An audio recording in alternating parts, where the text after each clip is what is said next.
Assalamu alaikum and welcome back to another episode of Manifesting Muslimah. I'm your host, Zara Pedersen. Before I get into the actual episode, I do feel like I have to give a little disclaimer. It is raining as I'm sitting down to record this episode, which means that all of my chickens and my turkey and my roosters are right outside, my front door, because that's where the terrace is, and it's giving them some shade from the rain.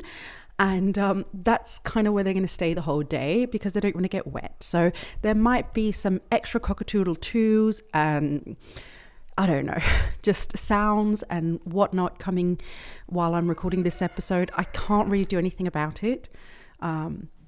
Other than, I don't know, make a family bucket of KFC, but I really don't want to do that though. So, we're just going to say khair inshallah and move on with it. So that's exactly what we're going to do.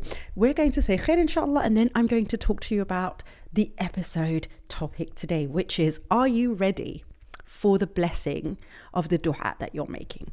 And this is a subject that not a lot of people are talking about. I think it's something that I feel like quite a lot of people just assume they're ready when they're making a dua, because if they want it, surely that means they're ready for it, right? But there's a little bit more to this, and that's what we're going to delve into today. So first things first, as I said, a lot of us just assume that when we're making a dua, it's because we're ready for it right now. The first time we think about, marriage, the first time we think about making more money, the first time we think about moving into a new home, the first time we think about having children, the first time we think about basically anything, and we're starting to think, okay, I'm going to make a dua to Allah about these things. We're just almost assuming I'm ready for it. If it came tomorrow, I'm ready for it. And that's not always the case. Sometimes the desire for the thing comes in before we're ready so that we can prepare ourselves to the actual thing that we're wanting. And this is something that not a lot of people take into consideration when they start wanting something in their life and start making dua for it.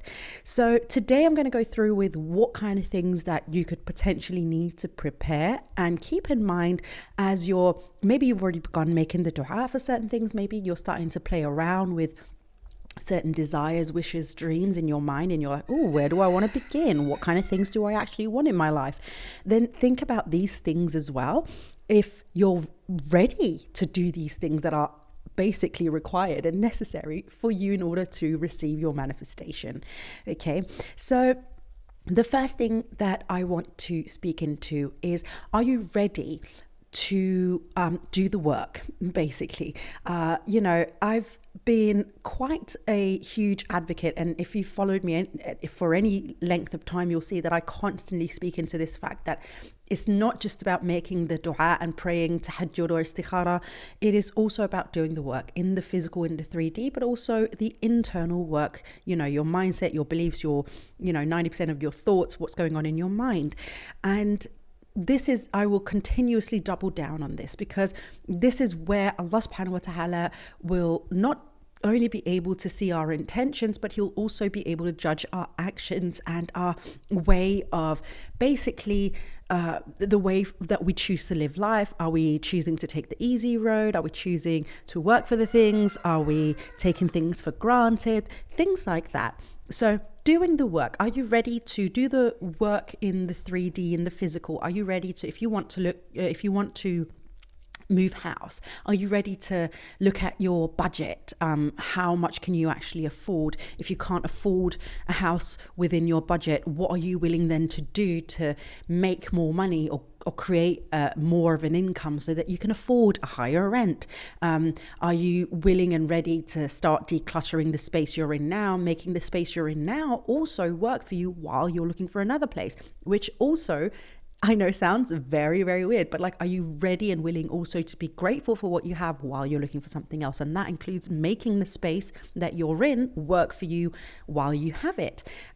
So, all of these little things in the 3D. So clearing up your space, decorating the space that you're in, taking care of the space you're in now so that Allah will bless you all more, which then, of course, could potentially be this new, bigger place, or this new, more expensive place, or closer to town, further away from town, whatever it might be that you're looking for, right?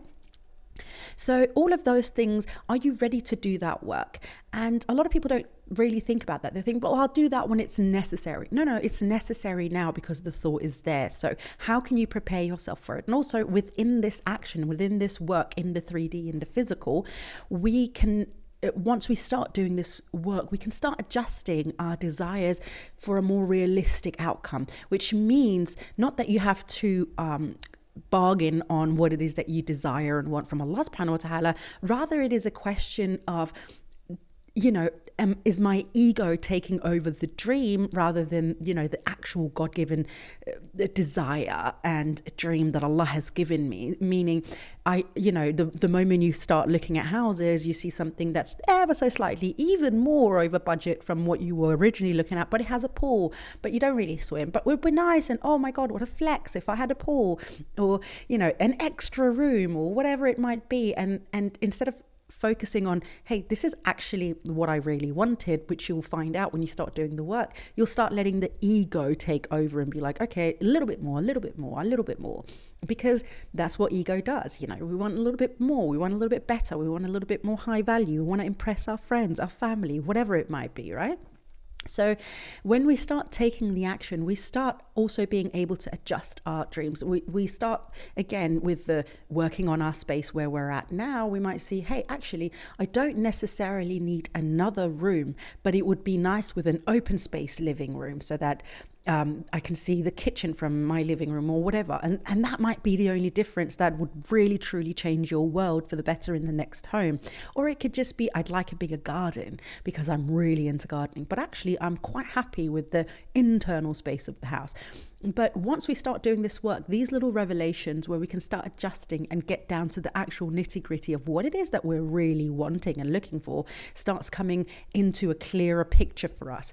When we are talking about doing the work, are you also then ready to do the inner work? And this is, you've again heard me, probably if you've followed me for any length of time, speak quite a bit about this, which means your mindset, your beliefs. What are you telling yourself on a daily basis? When you dare to dream, which not a lot of people do, just FYI, when you dare to dream, is there a little voice immediately coming up in your head saying, no, that's not for you, you're not good enough, you're not worthy, you can't afford it, what if you fail, whatever might come up for you, which is very, very normal. But are you ready to do that inner work? And are you ready for it also to get quite vulnerable? Because that's the kind of thing that happens when we're doing all this inner work, is we sometimes tap into things and traumas and all sorts of things from our past that can be really uncomfortable for us, and something that we might have tried to avoid doing for a very long time because it can be quite uncomfortable. Are you ready to do that work? Because it is quite necessary to make sure your inner work and your inner monologue is following the external, because this is what you're essentially building your new blessing on. So you want to make sure that that foundation is strong so that you can build a big beautiful house on top, or a big beautiful marriage relationship, whatever it might be, on top of those beliefs. And if your beliefs and your thoughts and your mindset is basically saying the exact opposite of what it is that you want, you could just be pushing that dream and the desire and the realization of the manifestation further and further away from you because you just haven't done that work. So that's the first thing. Are you actually ready to do the work that it requires for you to receive that blessing? The next thing, if you say, yeah, no, I'm 100%, I'm there, I'm doing the inner work, I'm doing the outer work. Are you ready for the lessons that Allah subhanahu wa ta'ala is about to send your way? Because trust me, darling, 9 times out of 10, that's what's going to happen. You start thinking, okay, I'm ready to make more money. And so you do the inner work and you work on your beliefs around money and challenging that and working on your trauma. Where's it coming from? And you start maybe working a bit more on the sideline. Maybe you've started a little side gig. Maybe you start selling clothes on eBay. I don't know. But you're starting to take the outer action as well, and all of a sudden you start receiving a really big bill for something, a really big bill out of nowhere. Like maybe it was a bill that you'd forgotten about or got misplaced in the post. And so now there's interests on top. And you're like, wait a minute, this is the exact opposite of what I wanted to manifest. I wanted more money, not to pay more bills. Excuse me. The lesson here could be for you to learn to let go and be grateful for the bills that you're receiving, because the truth is, the more money you make, again, nine times out of 10, this is not like the rule, but usually the bigger the bills as well that you're going to be receiving, or the bigger expenses you might have. And so that could be a lesson from Allah to send you to be like, is she still grateful to let go of the money? You know, she's not hoarding them, but she's also just as grateful to release money as she is to receive money. And both of those really do go hand in hand, because it's about gratitude and the energy and flow of money, that it has to come in and it has to go out again.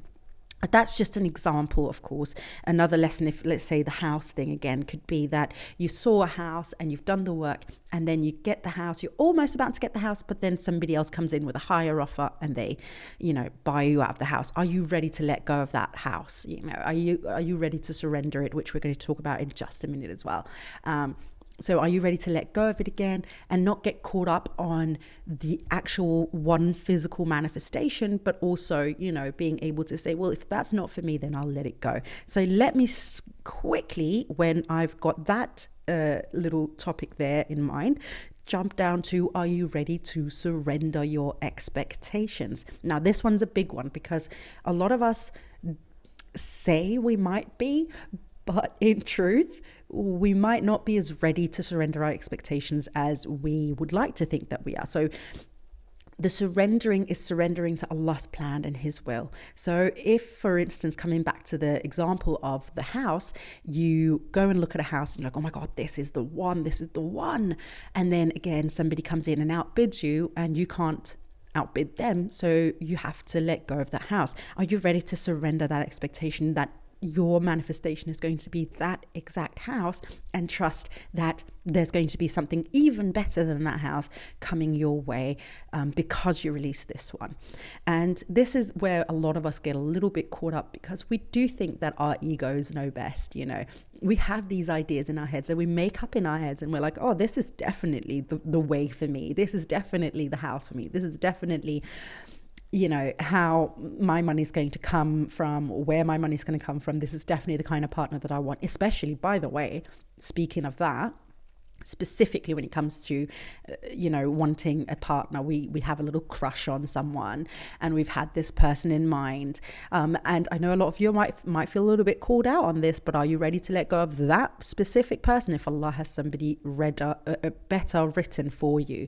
And a lot of people, a lot of you that I've spoken to so far are like, no, but I really want him. And so right there, there's a lack of surrender. You're not surrendering and releasing your expectation and allowing Allah subhanahu wa ta'ala to surprise you with an even better blessing for you, an even better fit for you. And that's a really, really, really big obstacle for a lot of people when they want to manifest. They get so stuck in their own expectation of what their manifestation is going to look like that they basically start playing tug of war with Allah subhanahu wa ta'ala. And I don't know how better to explain it. It's like, I want to, like, give me this, Allah. And then Allah said, okay, yeah, I'll give it to you, but actually I want to give you something even better. And you're like, no, I want this. And it's like, yeah, but there's something even better over it. Yeah, no, I want this. And you think you know better, and in reality you're just blocking the blessing from Allah subhanahu wa ta'ala, and Allah's trying to send it to you and show you in however many ways that, hey, this is not the one for you, or not the thing for you, or whatever. But you're so stuck in your own expectation that you're blinding yourself to see the amount of times Allah subhanahu wa ta'ala has tried to redirect you in a better way that'll suit you better and that'll be better for you in the longer run. So that is a huge component of manifestation, and whether or not you're ready to start manifesting. Are you ready to 100% surrender it back to Allah and say, I will work towards my expectation. In the meantime, should Allah redirect me in one way or another, I won't fight it. I shan't resist it. You know, I'll let myself go with it and trust Allah's plan. And and, trust that I'll be taken very good care of, and that if what it is that my expectation is telling me is the best thing for me, if it's not the best thing for me, that Allah will show me something that is even better for me. And this takes me to the last point of, are you ready? Are you ready to practice more tawakkul? Are you ready to fully trust his timing and trust in his plan for you? Are you fully ready to trust in Allah's way for you to get this manifestation in your life? And again, it's kind of connecting ever so slightly with the surrendering, but this is the part where, again, we're ready to release our own expectation of the thing, not allowing our own expectation of what the thing's supposed to look like get in the way of Allah's extraordinarily perfect plan for us, get in the way of that. We're not trying to let our ego get in the way of Allah's blessings for us, however they may look. And this is, those last two things, the surrendering and the tawakkul, are very difficult for a lot of us because ego plays a huge role in a lot of our lives. And when I'm talking about ego, I want to make sure that while you can say, the ego is in like, oh, I'm so great, I deserve this, very Kanye Westy type ego. I say that, but I don't really know if he could just suffer from all sorts of stuff. But you know what I mean when I say that. But I'm also talking about the ego, that the Sigmund Freud ego, the one that wants to keep us safe. So we want to have a plan. We want to know exactly what's going to come because we want to try and be safe. And that ego is trying to protect us from being an outcast, from failure, from all of these things. So it's trying to keep us safe and play safe. Meanwhile, Allah is like, hey, you're ready for that next big step and that next level up or up level in your life. But I need you to trust me when I keep directing you to something that's more expensive or that's even better than you could have thought, or when I'm directing you away from something because I know that you're ready for something that's even better than that. Again, the Sigmund Freud psychological ego might get in the way and be like, no, I don't know about that. I'm not quite ready. But again, not trusting and having that tawakkul that if Allah is guiding you in a direction, that there's reason, purpose, a plan, a way for abundance and blessings and happiness and all these beautiful things in that direction. And that's what we have to remember. So I'm asking you again, are you fully ready to receive your manifestation? Now, this is a work in progress. So of course, this is not something that, I have all of this ready and then the manifestation is going to come. No. Like Allah, again, he can choose to introduce it at any one moment. But the more you are ready to do all of these things, the easier it'll be for Allah as well to introduce the blessing into our life and us not being blind to it.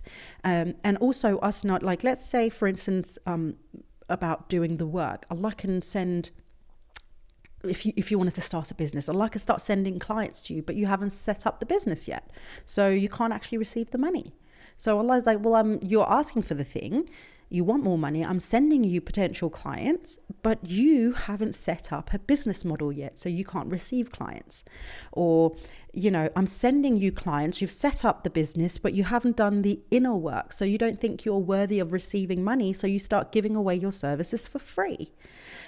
So do you see what I mean? It's like that thing where Allah is sending us the blessings sometimes, but because we haven't done the work, we fail to recognize that it's already here. And that's when we again get a little bit caught up and we start feeling victimized by Allah because we think, but everybody else is getting it and Allah only sends me things, but I don't know why, I just can't make it work. Well, my darling, that is not on Allah, that is on you, because you haven't prepared yourself for the thing to come into your life properly. You haven't prepared yourself to receive the blessing, the manifestation from Allah subhanahu wa ta'ala. So again, I encourage you to make sure whether or not you've already said your manifestation, whether or not you feel like, I'm on the precipice of receiving this manifestation, go through this list, make sure that you're doing all of the things and that you're taking the actions and you're ready to surrender, tawakkul, all of these things. So I'll just repeat it again. Are you ready to do the work, or are you doing the work? That's inner work and outer work in the 3D. Are you ready to receive lessons from Allah where He's going to test your willingness for this thing, and also how you're going to react when there's obstacles. How are you going to tackle it? That says a lot to Allah as well about us and our character and how we should be receiving the blessings from Allah subhanahu wa ta'ala. Are you ready to surrender and release your expectations to Allah's plan and letting him surprise you for something that is far greater, usually, again, probably like 10 times out of 10 than what we think? And are you ready to practice even more tawakkul and have trust and faith in Allah's plan rather than your own ego's plan and expectations for the thing that you're asking for? Yes, good. That is it. I hope there was something beneficial for you in this episode. Do feel free to reach out to me. If you are sending me a message, I'd prefer it over on Instagram because I can do voice messages there. I hate typing and I'm really bad at it. I always end up sending the message before I've finished writing it, which is quite annoying. So if you have a suggestion for another podcast episode, if you've got a question for me, if you've got feedback, anything like that, feel free to reach out for me over on Instagram. It's just at Manifesting Muslimah. There's a link in the show notes in case you are wondering. If you are thinking about working with me, I've got several ways that you can work with me. Anything from buying a book to an online membership where we meet twice a week.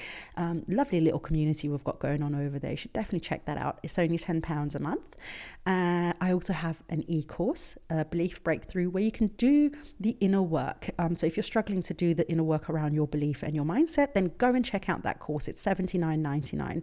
And there's also a one-on-one coaching session as well. If you'd like to do like more privatized coaching with me, you can buy one session with me there. But there's definitely some different ways that you can work with me if you're interested in that. I will link that all in the show notes as well. But for now, my darling friend, I will let you go. Have an amazing day. And until next time, my dear friend, please don't forget to live in love.